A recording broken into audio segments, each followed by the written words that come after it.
And we return. Ben Bateman joining me again for the Reilly Roundtable.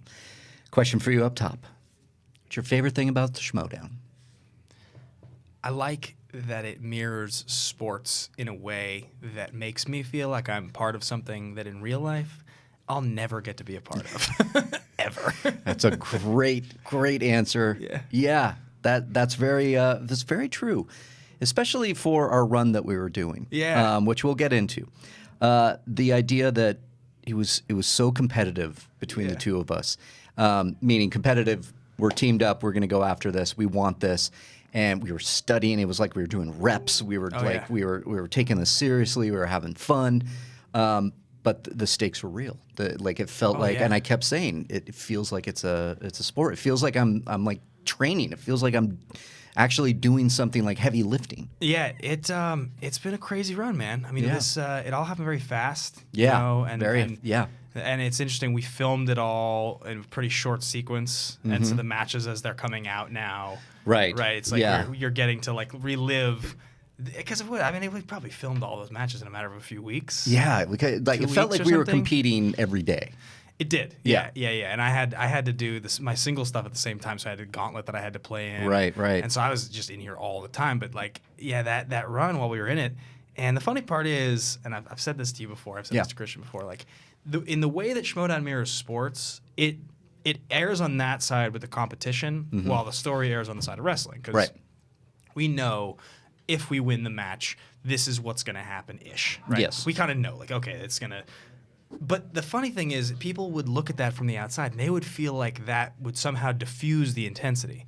But it really doesn't. No. It really doesn't. Like, you watch, Roca and Merle in that postgame, and how upset they were. We were here that day. Yeah. And we watched what happened. And that postgame was real. Yeah. That's a post game on a tough loss. That's what that was. That's a big game. That's coming short. That's going back into your head. What could I have done differently? If only I had that. If only I caught that ball. If only I could catch that fact that's in there that you're thinking about, but you're under the lights for whatever reason. It just goes at it's a sport. It really is. Yeah, and that's the part of it that when you think back to the run we went on, like from day one, when you and I like, okay, so we're gonna be teammates. We find out. It's like, all right, we're friends. We like each other. Yeah. But I haven't hung out with you that much. No. We spent way more time together in this period of time. Yeah. This block now. And you're in each other's corner. You get to kind of know each other. You get to, what do you think is funny? You get like, where does your brain work? What makes you nervous? Like, what are you confident about? All these things. It's kind of like you get to know somebody. They become a better friend because you get that about them. Absolutely. I feel you've become a good friend of mine now throughout this. I know the feeling is mutual. We're going to talk about all that because it's the Schmoedown. The Anarchy Tournament is over. You're talking to the winners here, which is really, really fun to talk about. So let's get into it because I want to talk about that.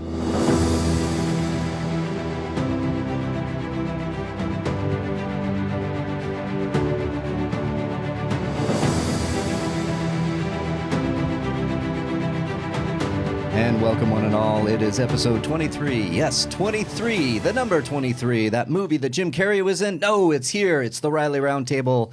And I'm welcoming back my partner in the Anarchy Tournament. From Who's the Boss? It's Ben Bateman joining me again. How are you, my friend? Good, man. I'm good. I'm happy to be back. We talked about doing this. We came in. I think when we came into this first episode, or whatever it was, a month and a half ago or something like that, 2 months ago. Yeah. God, I can't. Everything is now kind of blended together into one big blink of an eye, and it's gone. I know. And when you're on mic as much as we are in so many different venues, you just those conversations and things you do, the filmings, they just start to becomes a big mess. I'm trying to remember. You came on the Reilly Roundtable. I think we had just played our first match? Yeah, maybe. Was it that? I think maybe it happened, though I'm not sure. I think we might have filmed the first two and then taped it after the first one aired or something. Something like that. Or maybe it was before. I can't quite remember, but I think the first one had just aired when we taped because I think we got to talk about it.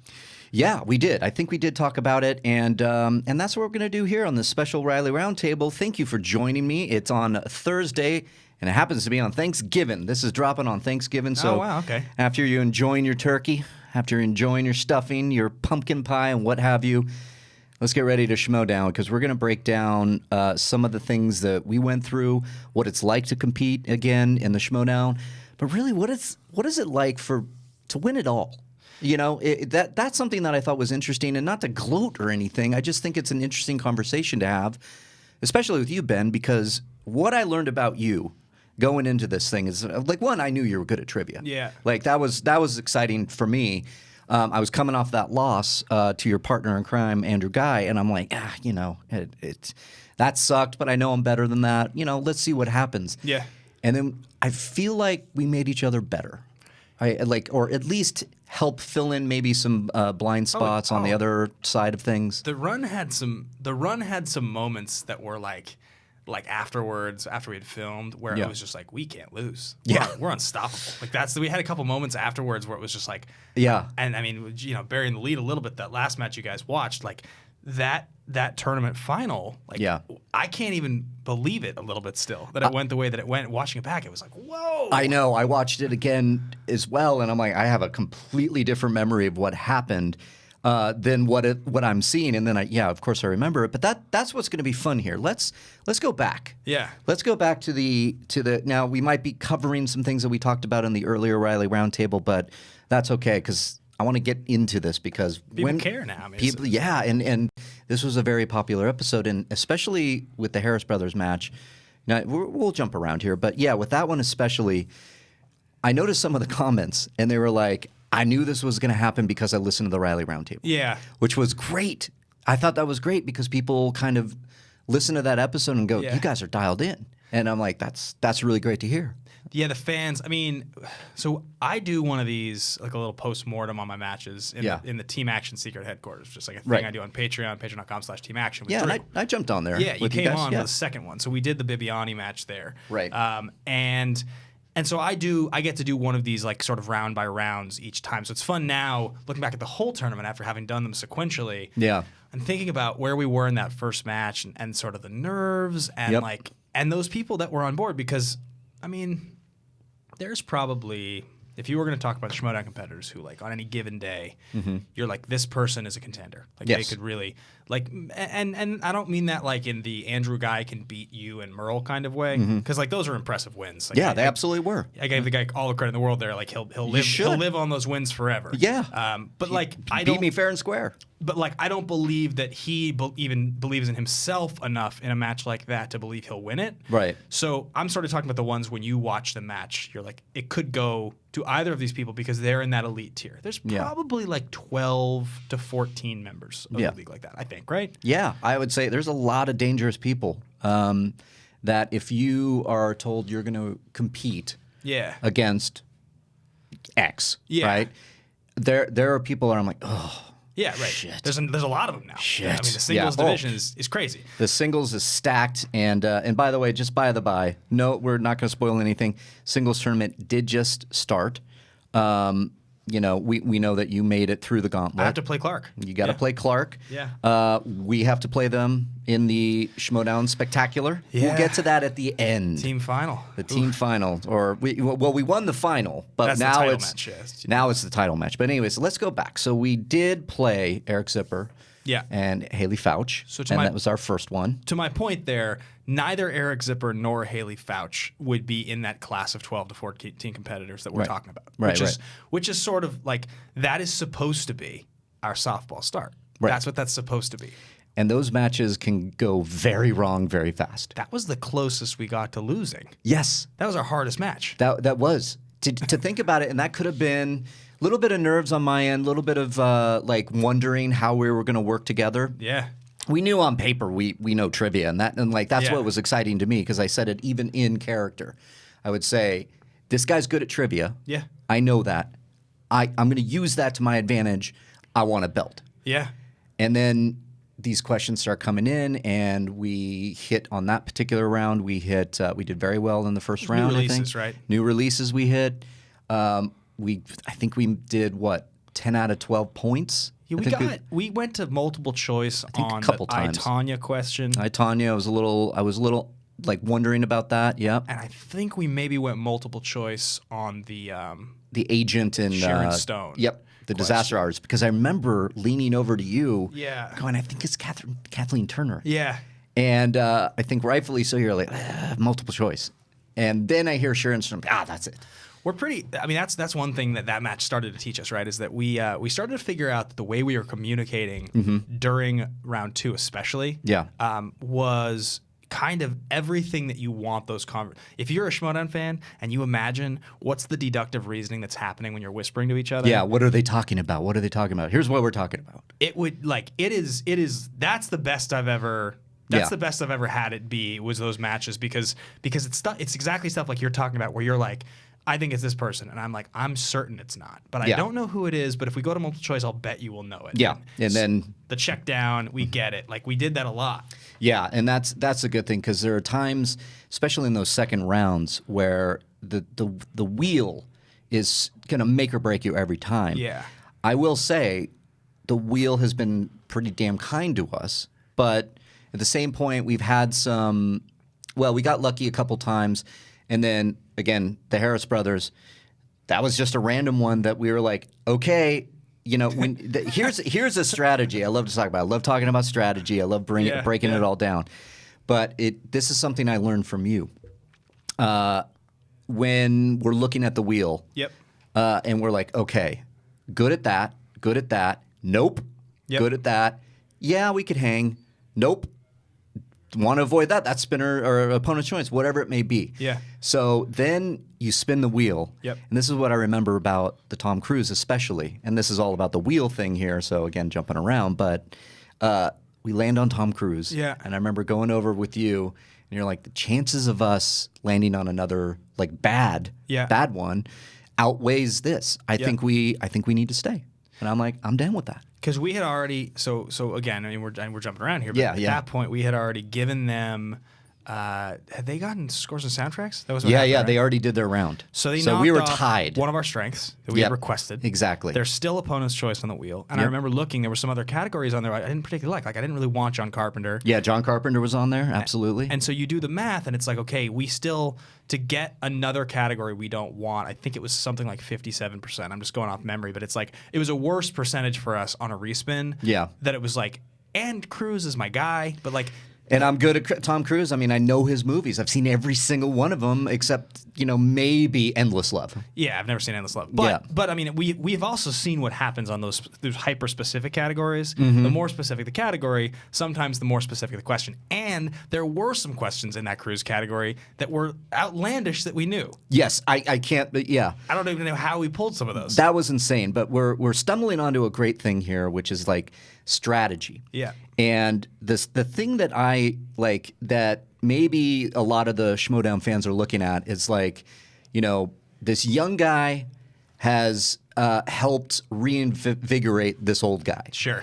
And it's very true. Yeah. It's very, very true because what I learned when we paired up, I was like, I really dig, and I was telling Christian this, I'm like, I dig his strategy. Yeah. It was something that, for me, it was always like, I'm good at scores and soundtracks, sure. Yeah. I'm good at horror, sure. I'm good at Star Wars, sure. So when I was competing singles, it was always, let's put that on the wheel. Yeah. Maybe it's Star Wars, maybe it's horror. Wolves of Steel, it was horror. We were always putting it on there. But what I noticed, that was just putting our strength on. Yeah.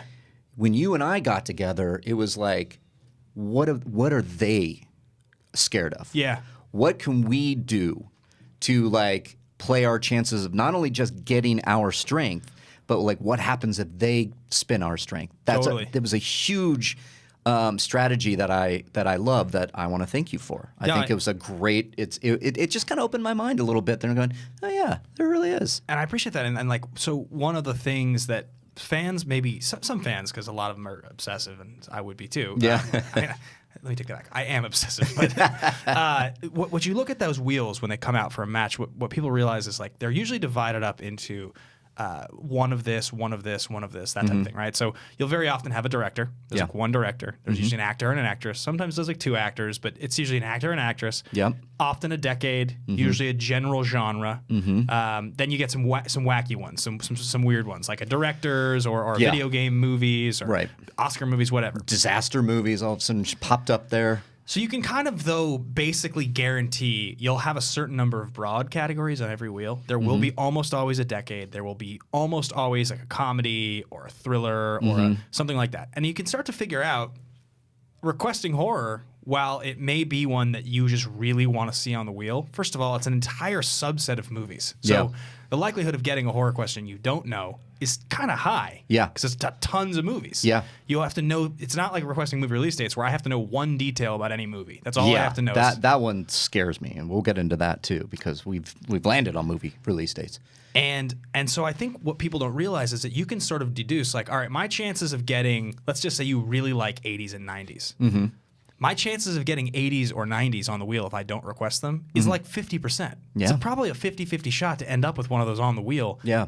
And like 70s is kind of a rare category. Yeah. So really, like the people that are like I remember having a conversation with Drew at one point. He's like, I'm pretty good at 90s movies. And I'm like, well, yeah, but we don't gain anything there. The likelihood that we're better at 90s than them, first of all, is low, but also we'll probably just get it anyway. Yeah. And it happens. The same with comedy or any of those. So like people don't think about shit like that because they, you know what I mean? Like, yeah, that's what I love. That was a great kind of thing that brought an up to my game. Yeah. So so going back to the Fouch and Zipper match, we did great on the wheel. We were kind of up. Then I, kind of blew it with my 2-pointer. Sure. Couldn't get the Million Days to Die in the West question.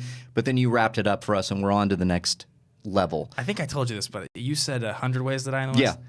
And I would have said 1,000 ways to die in the West. Oh, that's right. Yeah. And so we would have both gotten it wrong. We would have both gotten it wrong. A little pulling back the veil here. Yeah. I mean, that was one of those questions that I was like, shit, I know it. I mean, I knew it immediately. Yeah. And then, and it wasn't even a jump. I just couldn't pull the number. Yeah. Which was like, But you pull it off. You say the king of New York. King of New York. Walk-in question. Yeah. That was great deep cut. Yep. And that was great. So we move on. And this is where it was interesting for me because going in, you mentioned the competitors. You mentioned who you're looking at and like, okay, some of the heavyweights. Yeah. Cinemaniacs was next. Yeah, and Bibiani, you and I, Bibiani and Nost. And right there I went, oh, God, that's Bibiani. That's tough. The current champ. Bibiani is an absolute house when it comes to knowledge. Like, that guy knows about as much as anyone that's ever played. Absolutely. And I was like, okay, this is, no kidding. In my mind, I'm like, this might end, after that match. Yeah. That might be it, and that's it. Well, I think one other really important detail before we move on to talk about is our dynamic. Yeah. Because it starts, and I think we've been a little negligent to not mention our wonderful manager, Bobby Gucci Finstock. Gucci Finstock, who's hovering around here. I should have brought him in, actually. He's been like, his just enthusiasm, the team that he wants to be behind. He wants, it's funny because I think I said this somewhere the other day, but when he comes into the huddle and he tries to offer information, he will very often. With an irrational self-confidence, give you the absolute wrong answer, because he just believes what is right, and so you have to have that strength to know you're right or you're wrong. But it's the fact that he's part of it. It does actually. I feel it helps. Oh, I really do. It absolutely helps, and it also helps the fact that the guy has become one of my closest friends over the many years I've worked with him, and then with his lady getting to know my lady, and then. It's become an obvious thing that we're always kind of hanging out. So when he becomes manager, it's fantastic because it's a friend. It's he's so good at what he does. Yeah, he's so good. The personality is it's the best. And so that adds just a layer to this. It's so effing fun. So the dynamic though, when we go into this match, is kind of that I'm leaning into this heel thing now. I'm really, and I was always a heel with Team Action. I've been a heel from day one. Yeah. But I was overshadowed by the energy of Andrew Guy for a long time because it was sort of his job to be the mad dog. Right. And I did my and he's good at it. Man. He's amazing. Yeah, he's amazing. I did a good job, and I do my laughing bit. But this was the match where I was like, okay, I'm gonna do my thing in this match. I'm gonna really lean in and I'm gonna own this. And Yeah. the way that you were like apologizing for me is pretty good. I thought it worked really well. Here's a little thing too, Yeah. that because the storyline is great, we are breaking kayfabe. Yeah. That's fine. But a lot of people wonder if I'm going heel. Oh yeah, I've seen there was an article about that. I know an article on triviasd.com. Great website. I'm loving it. Yeah, the website's fantastic. I'm so happy. Speaking of Bibiani, he is just perfect for running that thing. Crushing He's it, yeah. kicking ass. But I remember going into this, and we're talking about strategy again. And I basically said to you, I'm like, go full heel. Yeah, right. Go heel. Just knock them off balance. Get them off balance. We want them off balance. Yeah. Because I'll be right there to go, "Ah, I'm so sorry. I'm so sorry. I'm so sorry. I'm so sorry. Because then we'd use what we're good at. Yeah. Trivia. So we can sit there and I can just use my trivia. Yeah, and it was good. I mean, I hate to say, like, being a heel can be rough because like you don't make a lot of friends. Yeah, I've noticed. And you know, like definitely Fouch and Zipper. I mean, I'm cool with them, but Yeah. like, you know, I didn't get the feeling that Fouch and Zip were fans of me after. Right, 'cause I didn't right. know either of them that well. Like, it's not. I mean, I think Fouch is out there. I don't think there'd be any problem if I went and talked to her. But it's Right. like you don't exactly endear yourself to people you don't know that well when you make fun of them live. Yeah, it's a balancing act. I mean, you know, there's coming up on the Patreon page. We're doing a new thing for those supporters, which is we are going to do commentary Yeah. of previous matches. Oh, So sweet. Yeah, Roca yeah. and me did my title match with him where I won the belt back. Oh, sweet. And we did a commentary, and it was great. And I'm remembering back on those times because he was full heel. Oh, yeah. At that moment, and I would fight back, but Yeah. Roca and I are friends. Yeah. And so I guess what I'm trying to say is I'm aware of this. I know the game. You know what I mean? And it's Totally. like I lean into it. It's fun. It does affect me though. I mean, it absolutely affects me. Heel can affect me, can get in my head when you're on the stage, when you're under the lights. It can work. It's one thing that I really hope the fans. This is why I've been willing for a long time to break kayfabe. Yeah. I don't break kayfabe in a because I believe the best parts of the characters we play are extensions of who we are. Yeah. There's a part of you that wants to be able to do that thing. Mm-hmm. So maybe if it's the thoughts you're having as a heel that you wouldn't say if you weren't a heel, but Right. you're getting to say them. Or maybe it's that really like my character is a little bit like pretentious and thinks he's really smart. That's me a little bit. I'm Yeah. a little bit pretentious. Yeah, that's great. I come off as kind of condescending to people, and it pisses people off. And they're like, "What's this fucking asshole who wears a suit all the time? Like, shut up, man." And so, like that's my character, the boss. Like, it's a business guy. So anyway, Yeah. I think that's a part of this whole. It does affect you. Like the fans sometimes think that we're faking it. You can't fake it. That doesn't exist here. No, it's really hard to fake it. I mean, this thing is the real deal, and it's a lot of fun to lean into that. So on that note, we're walking in now, and we had felt each other out. Now we had the first match under our belt, and I'm like, we could really do this. So we did talk strategy. Yep. And it was putting movie release dates on Seemed the like a wheel. strength.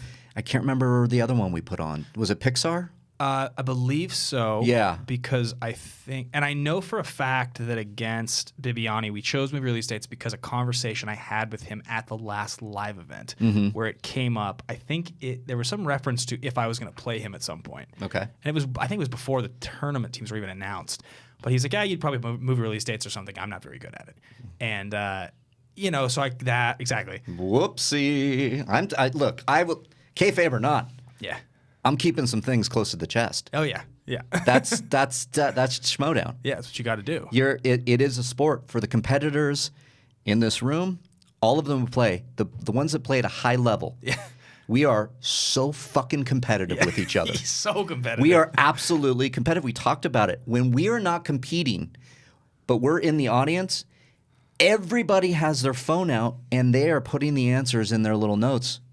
And showing each other. get it. Because if you whisper it, we used to do that in the old days. But Yeah. people got in trouble, and it was Yep. like you can't affect the matches, so you have to make sure there's no sounds coming out. So it's just like, and you show it. Yeah. And because you're playing with everybody in the room while the match is going on because, well, one, you want to also know how would you stack up to this other person, 100%. vice versa. So we always think that we're better than we are. right, We're playing with the audience. And then it's so different. I would have gotten that. Yeah, I would have gotten that totally. And then you get up there and things can happen. But so yeah, we strategized with who's the boss? Sorry, Cinemaniacs, and Nost I knew is dangerous.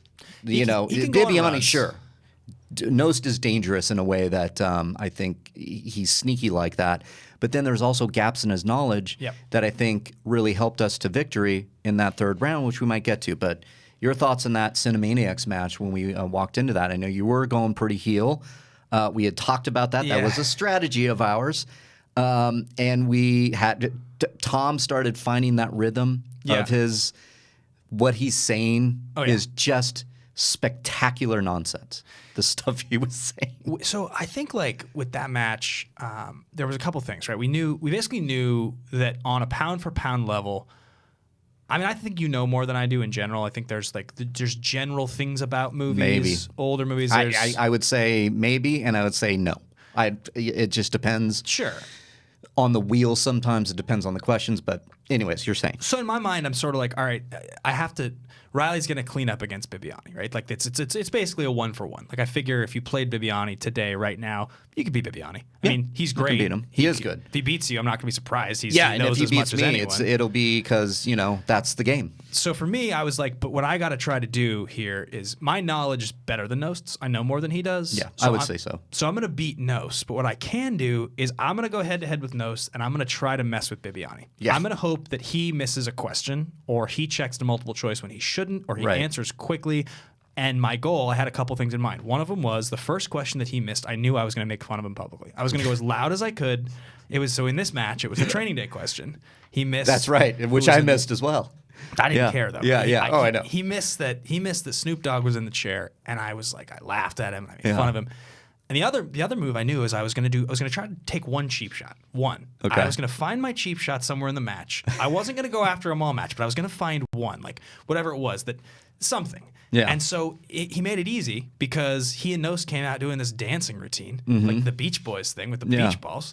And literally my line was, "Are you guys ready?" And I said, "Do you want to give Bibiani a second to catch his breath?" Like he had just come out dancing. So it's the toe the line move where you can just be like, I mean, if I came out dancing and he said that to me, he could say that to me. Right on. That wouldn't be that would be like maybe he wants to get ready for the match. Yeah. So you let the audience do the work for you on the insult, and you hope. Funny. And that's the move. And that was my small I jabbed him real quick, and then we just go back to the match. Yep. And that sort of set the tone for me. It really, it was great. And Nost, I knew would just be there for some great zings, which he did. And they knew their stuff. Now here's the thing: we get to the wheel round. They do. I can't remember what they rolled. Oh, it was like no, it was 90s or it was something. Might have been. No. It was. Was it Sci-fi fantasy? Yeah. Because I remember there was a bunch of questions coming in, and I'm like, come on, they had to go to multiple choice on the Transformers donuts question, and I knew that. I wanted to fucking steal that. Anthony Anderson. I wanted to steal that, and then they got it, but I think we stole one. But I'm thinking more about when we get to movie release dates. Yeah. We do land on it, or we get Spinner's Choice and we decide to go with it. That was the let's do that. That was our plan. And that was our plan all along because weighing the options, we know that if we do miss one, they won't get it, hopefully, on paper. Which it worked out. Which did work out. I missed Dazed and Confused by a year. Yep. And they cleaned it up. And they tried to get it. They couldn't. That was a big. If they would have gotten that, that might have been a different outcome. It's a dangerous category for two reasons. Even if you're great at it, inevitably there will be ones that you're a year off on. And the problem with it is that you never checked a multiple choice because it's not helpful. Right. So if you're good at it, you'll generally know things within a year or two. Yeah. So checking a multiple choice is a waste of time. And if you don't check a multiple choice, it leaves open the possibility of a 2-point steal. Yeah, that can be dangerous. And I thought it was a tough set of questions because it focuses on. So if you know a lot about movie release dates, generally speaking, and I've talked to Sam and Mance about this, you know the important stuff. You know every Oscar movie, generally speaking, every franchise sequel, all the famous ones, like iconic movies like Back to the Future. What you struggle with are kind of irrelevant, just like movies. So like Hancock's a great example. I was of that. just thinking Hancock. It's like, the fuck with Hancock? Who cares? Like it was a big enough movie, but you have to try to be like, okay, is there how do I get to when that came out? It's like that one, Sleepy Hollow. Those were kind of a little harder. Yeah. Sleepy Hollow, what's interesting with movie release dates, I wouldn't call it a bad category for me, and I wouldn't call it a good category. I'm average at best. And Sleepy Hollow just stuck with me because of where I was in my life at that time. I remember having a girlfriend at that time, going to see that movie together. Yeah. That was very vivid in my mind. I knew that one. Annie Hall, I knew that very well because Best Picture winner. it's a Best Picture winner, but I'm a Star Wars guy. Yeah. I knew that Annie Hall took the Oscar from Star Wars, where it was like Star Wars going in the Oscars. They're going to win that year. Yeah. Star Wars, I know, came out in 77. Annie Hall, easy. 77. That was for me. The rest, I was like, buddy, okay, good. Yeah, I was just looking at you. You got it? Sweet. All right, let's go. Yeah. So that was great. We go into our third round. This time, I'm answering a question. What was the question? It was another 2-pointer. I did hit it this time. Thank God. Can't remember for the life of me what it was. In the Bibiani Nost match. Yeah, Bibiani knows. So we did get up enough that they're going to have to answer their questions. Yeah. So Bibiani goes first with the horror Lloyd. Yeah. The bartender in Shining. Oh, yeah, right. Which he nailed it. Of course he would. It's Matt Nose missing Cher Horowitz. Cher Horowitz, Clueless. That was a big one. So watch this, guys. If you watched that match, and you'll notice it now if you didn't notice it the first time, when he is missing Cher Horowitz, I let out this big supervillain cackle on the other side of the table. Yeah. It's like, like trying. Great. And they don't show me laughing. They show him, but you can hear it off camera. Yeah. So if you watch that back, because it's just the ultimate. It's the ultimate, just like turning the knife. Yeah. Yeah, that was such a good moment. That was a great moment. And I do remember this. So, but he gets the question. I remember sitting back going, "Oh, come on," because I think we looked at each other and we knew it. Each of us knew it. Yep. And then I'm looking at Nos, and I remember him leaning back and looking at Bibiani and going, "I don't know this." Yeah. And Bibiani's killing himself because he knows it. And I'm like, "Oh, okay. I think we got this now. I think we got this." Then I believe they answered their 5. I think they got it. Yeah. And I don't remember what it was. But then it comes to me. I get the Philadelphia. What's Hank's question. Hank's first Oscar win? Philadelphia goes to you. I don't remember what yours was. Oh yeah, it was Grindhouse because you're like you just wanted to put this away. Oh yeah. That was all you needed was that to put it away. And that's the thing. There was an article written by Bibiani about my stall tactic. Yeah, the stall tactic. And he talked about is it effective and is it dangerous? Does it work? And what I'll say is that and I'm aggressive with it. Sometimes Sometimes I will burn a JTE rule just to do it. Yeah. Like just not even because I have the match locked up. Like I think I did against Janine. I think I burned one. Oh yeah. I think I do it sometimes just so people don't know what's hard for me. Right. And so Strategy. I've done it a lot of times, and it also pisses people off because when I'm just sitting there waiting, they're like, you know this, and sometimes I don't. So in this one, but I knew Grindhouse was obvious enough. Yeah. And I knew that they knew that I knew. Yeah. So I took a second, and that's when I just don't have the patience. Sorry, Yeah. it was Grindhouse, and that was it. Oh, it was a good feeling. That was a great feeling. We go back. I remember backstage, me, you, and Tom, and I was like, all right, here we are. I love this because, a lot of people called out our episode, our first time together on the roundtable. If it's not said enough, I fucking love winning. Yeah, so much. There's nothing better. That's the sport element. You notice, again, the heavy hitters in the Schmoedown tournament, or Schmoedown in general, are competitive people by nature. Yeah. And I'm competitive by nature. Yeah. You're competitive by nature. Tom is competitive by nature. Everybody you see is competitive. So when you lose, it sucks. You hate it, no matter if it's exposition, whatever. Yeah. Exhibition. I can't even fucking talk today. But it's when you win, there's nothing better, and you're already looking forward to the next. How do you feel about our song that we chose, "For Whom the Bell Tolls"? You like it? I love it. Yeah, I think it's good. I think it's a fittingly weird, aggressive. It's so great. Yeah. I mean, I keep noticing every time a match drops with us. Yeah.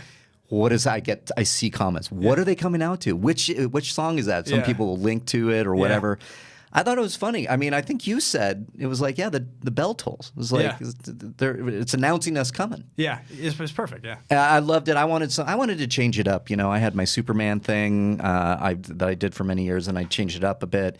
But I wanted something kind of metal. Which Superman song were you coming out to? I was always coming out to Donner's. Okay, Donner's. Yeah, the classic Williams score. I would change it up and maybe do a little Man of Steel, Hans Zimmer. Do you know what song from that soundtrack that I absolutely am obsessed with? Which one? Yeah. Sent Here for a Reason. I love that. And it's from the trailer. Yeah. Because trailers 2 and 3 for that movie both, I remember them almost in my mind as like They're the so same. good. Because they both have the same beats. The third one is the one that has the "Can I just go? You are my son." That's like when I listen to it, I still like tear up. It's like the best thing ever. And that song is what plays in the third one. Yeah. It opens up. It's good. Yeah, it's good. But I love that we chose that and we stuck with it. We've had these conversations before going into each match. Yeah. Don't change something if it ain't broken. Are you superstitious at all? Not really, but I think maybe more so than I realize. Because I try to do this is funny. I brought a flask in my case the first match, right? And we had a little whiskey backstage, and kind of drank a little during the match. Right. It worked, so we did it again. We've done it every match. Yeah. I'm kind of usually not drunk because I drink a lot. It takes a lot to get me drunk, but I'm usually like feeling good by the end of the matches, and I found that it doesn't affect my. Yeah, I would say in general I don't drink before the match. If I can avoid drinking before the match, like I'll take a few days off because I love my wine, and my fiance and I will have just a glass of wine every night. Yeah. But most cases during the week we're not really drinking, so not very much a problem. But I do want to avoid that. But right before, it gets rid of some nerves. And for whatever reason, it was working. So it was kind of what you said. That's why a little bit for me, it was like, I think this is a good gimmick to keep up with. I loved it. And it's for my character, it's such a fuck you to when I'm sitting there thinking on multiple choice to like drag my whiskey. So much so that Ellis is like, is he even drinking real whiskey? Yeah, it's Jameson. That's real. That's Jameson. That was fantastic. Yeah, so we do that match. Now we're in the semis. Is it the semis? Yeah. So going on to meet. At the time, we didn't know who we were because I believe we taped right after that was Corruption taking on the Founding Fathers. Now, I was ready for Founding Fathers. I thought that was a done deal. I mean, anytime I can beat John. Or even play. You were circling that one, weren't you?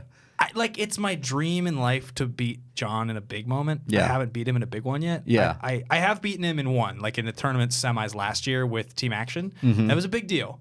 But it wasn't our prettiest match. Right. But I've also lost to John in singles. Yeah. I've eliminated him for the free-for-all, but I got embarrassed by him in the rematch last year. So anytime I have a chance to play that guy, especially now that I'm a more fully formed competitor, I'm just like, it's what drives me. Yeah. I was kind of circling it for a different reason. I know I have my getting the belt back against Roca, but haven't ever beat Merle.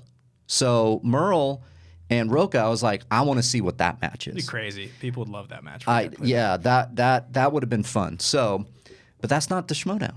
No. That's not how it works out. And unfortunately, David O. Russell happened. And the David O. Russell thing happened, which, let's comment on some of this because it's interesting seeing what people sticks with the fans who talk about.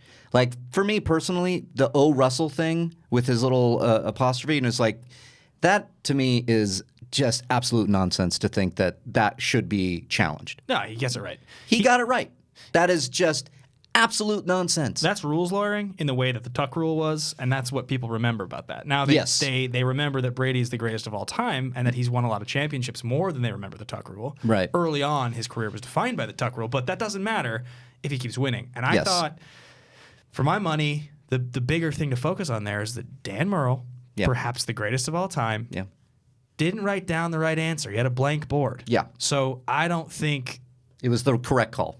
Let's just call it. Roca's a fiery guy. He wanted to win. He was upset. He was upset. Yeah, he was upset. But to think that but a lot of the fans really jumped onto that thing, and it's like, would it be this? Would it be that? And I'm looking at some of these conversations happening, and I'm shaking my head. I'm like, you guys are a bunch of nonsense. I think there's a behind the curtain thing to share here. I wonder if anyone's shared it. What's that? And if you might literally look at me and say, we're going to cut this out because I can't say it. Oh, but okay. But I think it's okay because if you're a fan of the Schmoedown, you notice that it was a little weird at the end of that match, the cut. Okay. Roca, he was so upset in that moment when that question didn't go his way. He got up, he stormed out of the room. Yeah, that's right. He left the room. Yeah, he was upset. He came back in, obviously, and filmed. Yeah, and it wasn't anything. Yeah, no, I don't have to cut that out. He just, I mean, and they didn't show that. And he was like, he got up and he said, yeah, and he walks out of the room. And yeah, he was pissed. And so that to me is like, he knows that they lost that match. He wants to challenge O'Russell because you can. Yeah. But he knows that they lost, and he just was pissed about it. So. Yeah, I think they were wrong. Yeah, I mean, I called it, and I said to him, and I talked to Christian later because it was the correct call. 100%.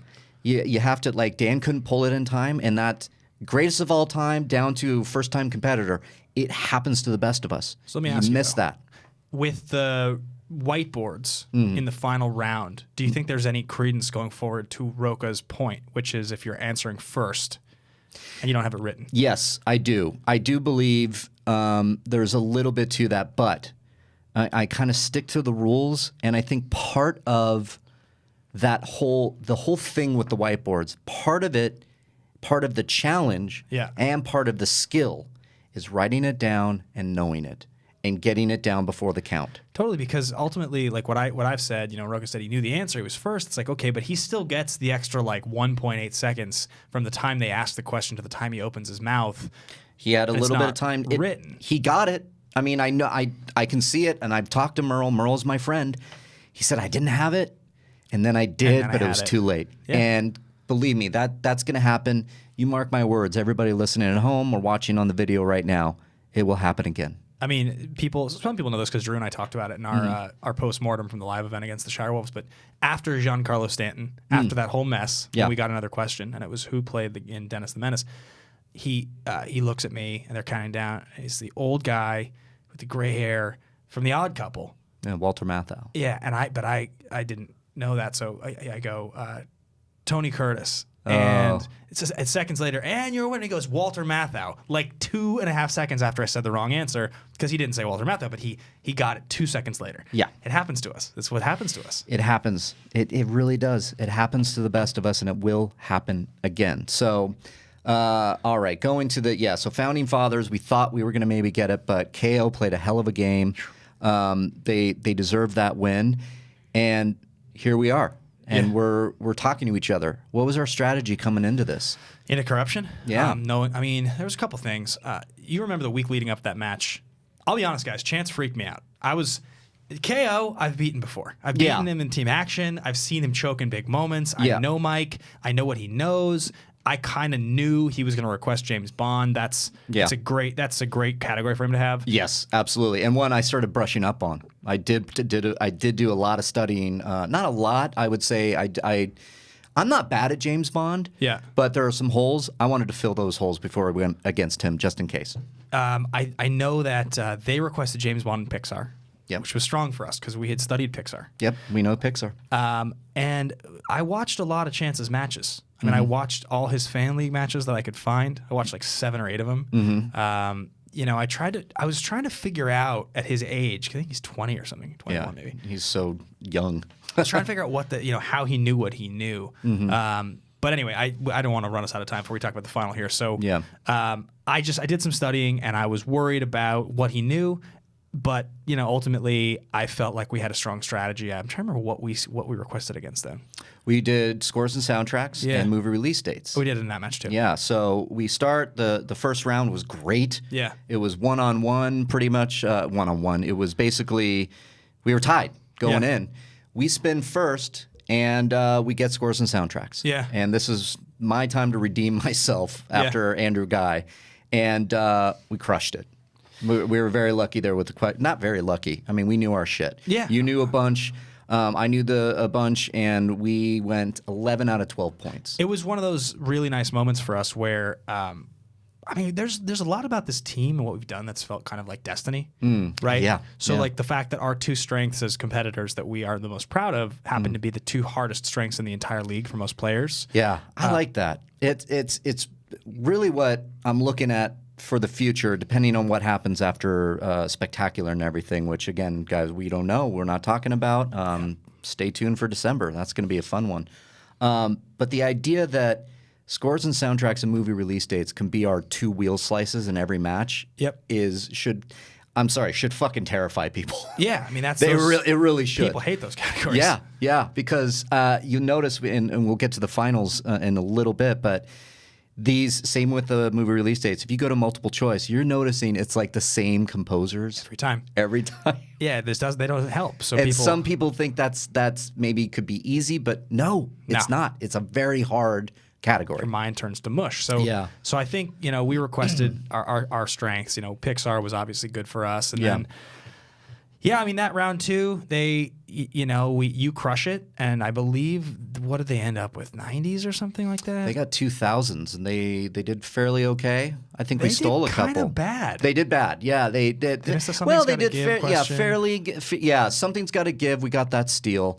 I got to say this. One of the things that we haven't talked about is that we're deadly with steals. I don't think we've missed one yet. Yeah, we've pulled every time there's been an option for a steal, we've gotten it, which is I'm a little proud of ourselves for that. Yeah. So. But yeah, they missed Keanu Reeves and Something Got to Give. Yep. They missed Denzel Washington and Manchurian Candidate. Oh yeah. Because they thought it was Liev Schreiber, and unfortunately for them, when they say Liev Schreiber, that was what I thought it was. Yeah, I know. This happened to Drew and I against last year against Above the Line in the From Paris to the Love question. We guessed Jonathan Rhys-Meyers, and they're like, it's John Travolta. And I was like, we're so stupid. Why did we try to get clever? Right, and so by design, they say Liev Schreiber. It's wrong. We look at each other and go, Denzel Washington. And it was right. It was right. So that was great. And then we go into the last round.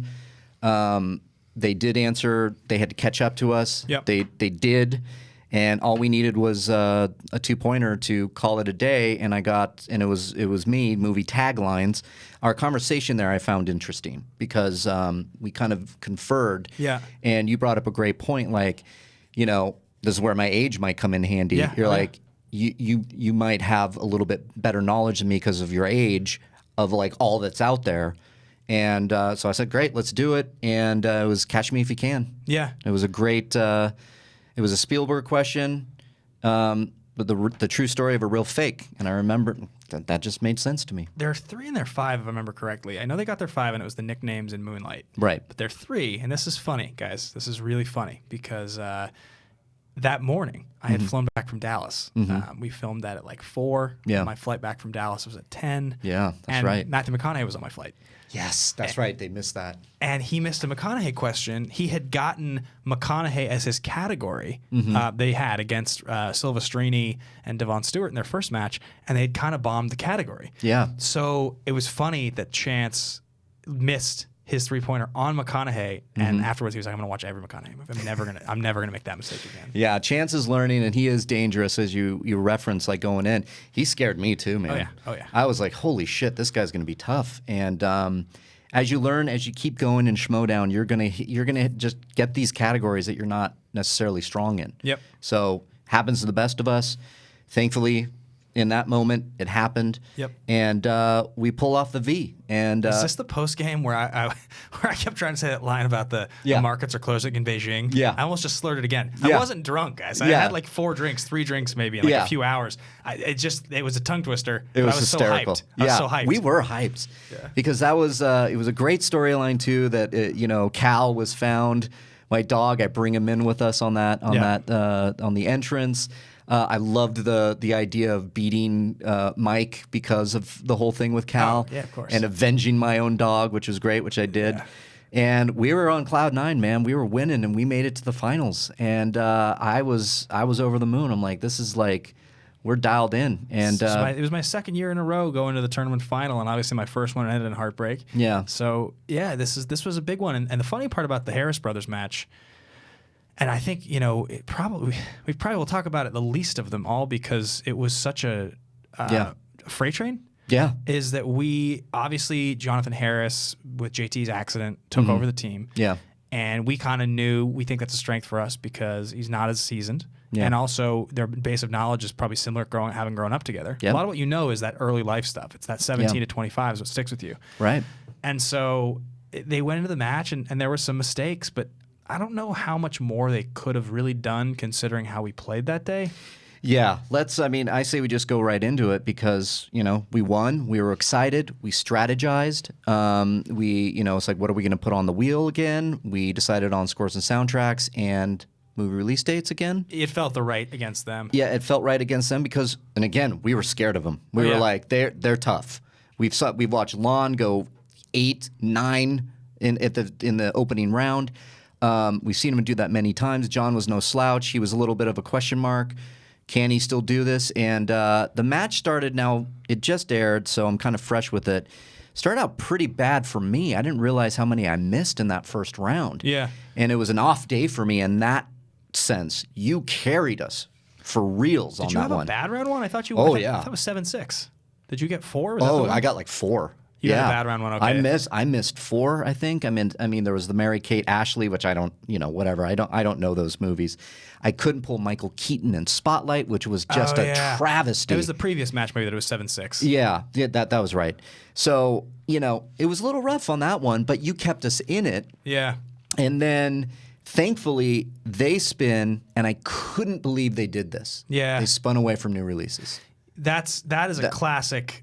And that was like I'm talking about. Jonathan Harris not realizing that his brother works in this business and does the new movie thing so often that should be, it's a one-person category there. You don't really need 2 people if one person has that. And so they shouldn't have spun off of it. They did. Yeah. Opponent's choice. Well, they landed on scores and soundtracks. Oh, that's what it was. Yeah, okay. So they landed on scores and soundtracks, and we pulled a lot. We pulled a lot of those from them because they kept going to multiple choice. Yeah. We knew them. I remember one of them I kind of blanked, and it was Jerry Goldsmith, where you said that it was that one. I remember that. You knew that one. I think it was like no slouch on the scores and soundtracks yourself, my friend. I thought there was a line where they right when the round ends, and it was tied, I think. Yeah, it was. It was tied. I think I look over and I go, oh my God, it's a good thing you guys have a whole round to catch back up, right? You're like, oh, yep, you did. It was like, oh, wait a minute. Yeah, there's nothing, the feeling of watching a round go like in that way where we haven't even spun yet and we're tied. Yeah. Man, I felt good. Well, and then we just talked about it. We already talked about the Cruz decision, but once we get Cruz, it was like, this is what I mean. It's like destiny a little bit. Yeah. It lined up for us in such a crazy way. Like the answers we were pulling. I mean, the fact that we knew that Eyes Wide Shut password question. Oh, yeah. We worked on that together. That was huge because I remember I was watching him say it in my mind, and I'm like, it's like Fidelio? Yeah. What is it? And you were like, Fidelio? Yes. I'm like, yes. Because I just watched it kind of recently. And that was one of them that was really hard. There's some softballs in there too. But Rock of Ages, softball. Yeah, first Oscar nom. First Oscar nom. That was right in your wheelhouse. I mean, once you said it, I'm like, oh yeah, Born on the 4th of July. Yeah, Endless Love. Endless Love was great. You knew that one, and you knew the Cocoa Puffs. The Cocoa Puffs to me was this is one of those things, guys. If you love movies, I talk about movies for 3 hours a week on air. Yeah. And I had just listened to the Rewatchables podcast on The Ringer, the episode on A Few Good Men. Oh wow! Just like a week and a half ago. Yeah, there's again, if we don't say it enough, destiny, sure. Luck, absolutely. Luck is so important in the Schmoedown. Yeah. That's why. Sometimes you have champions that go nine matches, the Patriots, and you just don't know how. There are sometimes I walk into a match where I go, I think their luck is up. Yeah. That's why we have a good chance at this. Yep. But neither here nor there. The other one for Tom Cruise was an easy one for me, Cole Trickle. Yeah. I know Days of Thunder I grew up with. I watched that movie 100 times in a row, I think. It's not very good, I don't think. It's not very I stand by that it's a great fucking movie. I love it. And I knew that. So, yeah, we get that. We're up an insane amount of time. I know, isn't that great? We're up an insane amount of time, points. They bet 3. Land on John Carpenter. Yeah. We bet 2. And we both looked at each other, and I was like, I didn't really know it right off the top of my head, but then I said, oh, it's this. Yeah. I didn't know what would happen because you can see it in our match. I didn't realize we were that close to knocking him out. I mean, we bet. Yeah, we bet 2. They bet 3. They bet 3. They lose 3 points. You get it. That was your poll, 100% low pan. Yeah. I didn't want Carpenter, and that was it. And we were kind of dumbstruck. It was. Oh yeah. I remember Andrew and I just my hands are up and there's a screenshot of it somewhere. I can't remember where. And you're like looking at me like as it's dawning on you of what happened that we won the whole thing. But yeah, that's how it went down. And so what was your feelings when that KO happened and we're going to the big dance? It was very gratifying. Mm-hmm. I've played a lot of matches now, like Yeah. somewhere in the range of 20-ish. Mm-hmm. I don't know the exact number. And I lost a lot of the most important and the biggest ones. Mm-hmm. Whether, by a question here or whatever, like I've lost a lot that have stuck with me. Yeah. And last year's tournament final, I lost in team action. And it was, people remember that match as being more of a bloodbath, but we took them into the last round, and I think they won on their 3 maybe. Yeah. But it was not a TKO by any means. And we played as, so it was close, and we had fought a lot. And this one was just nice to finally know that we had aced this big run and we had this big match coming up, and I was gonna get to fight these ladies that had crushed me in front of 400 people, and I was excited. So it was a great feeling. It was good. It was a great feeling. I haven't won a tournament, teams or otherwise, since the first time I did it, and God, it felt great. I mean, it felt great to really know that, I can count on you. You can count on me. There is a destiny thing here. The fact that we've come in together, filled in some of these blanks, have pulled some great things during our matches. It's been an honor playing with you, my friend. It's been a lot of fun, man. Yeah, it's been a heck of a time. So. It's been a heck of a time. It's an honor playing with Tom, even though he's full of nonsense and wackadoo kind of conspiracies. Hey, man, he knows how to manage teams. He knows how to manage teams, but more than anything, winning like that, going through this, being a part of this, is some of the best stuff I'm part of in Collider because I love it so much. It's so much fun. Agreed. And before we wrap this up, we're going to the big dance. What do you expect from the Shire Wolves? I expect this thing to go down to the last question. Yeah, I expect it to be a real match. Yeah. To be tough. Yeah. I mean, they're. I've said it before, but I think that probably Clark and Rachel are in the upper half of that 12 or 14 competitors. Yeah. I mean, like you're talking like on the all-time scale, like some by 5th, 6th, 7th, 8th, somewhere in that range. They're dangerous. You're playing 2 of them, and I've said this once, and I will say this again. You grow up watching movies in a certain way. Political correctness and demographics and marketing, it's a thing in our time, like the last 10 years that has become very important in media. Yeah. But 25 years ago, when I was growing up as a kid, I watched a bunch of action movies with Bruce Willis. Those were the movies that were targeted towards a 5-year-old kid or a 10-year-old kid. My dad is the guy those movies are targeted towards. I didn't watch rom-coms. They weren't targeted towards me. Yeah. I've watched more of them in years past, but when you play 2 women who are willing to study, and like it's going to be a question of who learns more. But again, those movies that are targeted towards men tend to be very successful financially. So Rachel and Clark have seen a lot of those movies just by osmosis. Yeah. In a way that Runaway Bride is not an osmosis movie for me. Right, like right. those movies that we grew up with. And so it makes the information that's out there kind of imbalanced in a way that we have to try to keep up with the fact that you're dealing with 2 people who are dealing with an entirely different subset of movies that were marketed towards them growing up. Yeah, look, that's amazing. I mean, that's amazing how you can break that down. This is why I love competing with you, because of your knowledge there. Let's break it down. Let's break down the numbers. I'm kind of going at it like, okay, I have beaten Clark. I've never played Rachel. But Clark is playing lights out right now. She's playing great right now. Rachel, of course, I remember before the tournament even started, I was throwing my tweet support behind Rachel saying she's kind of player of the year in my mind. Yeah. Because of taking it to the finals and Inner Geekdoms, getting a title shot, winning the titles, the tag team belts. So this is by far going to be our toughest match ever. I do imagine it's going to go down to the last question. I've lost to Clark in the live match.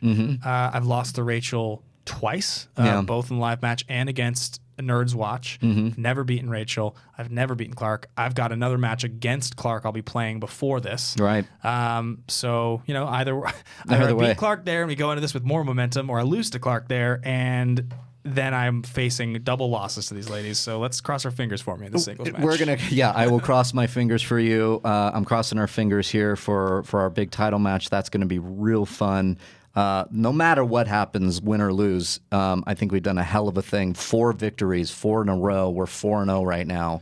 That's something to, again, pat you on the back there. Man, yeah. I'm happy. It's really fun. So Mr. Ben Bateman, thank you very much for coming on the Reilly Roundtable. Where can the good people find you out there? You guys can find me on Twitter at Ben Bateman Media, Twitter and Instagram. And I have a new show here at Collider I'm doing every week called The Action Guys with Andrew Very Guy, excited. my Team Action teammate. So that drops every single Friday at 3 o'clock.